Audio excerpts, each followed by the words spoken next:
depuis quelques heures.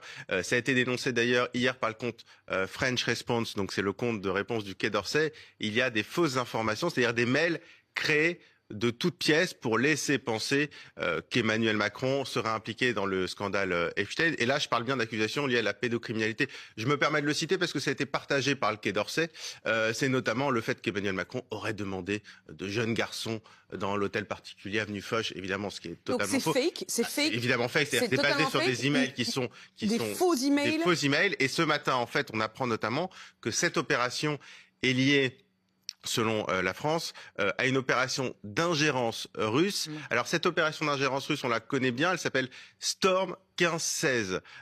Ça fait en fait à peu près 2 ans qu'elle opère en France et aux États-Unis pour tenter d'incriminer sur le moyen et le long terme tous les dirigeants qui aident l'Ukraine, si on dit les choses très simplement. Pour vous donner quelques exemples, cette opération, elle a mené à la diffusion de fausses informations qui évoquaient par exemple l'achat de villas à Courchevel ou à Saint-Barthélemy par Zelensky. Il y a eu aussi pendant les législatives en 2024 une fausse information diffusée sur le fait que les listes de la majorité proposaient 100 € à tous ceux qui voteraient pour elle. Pour vous donner une idée de comment un petit peu fonctionne cet écosystème.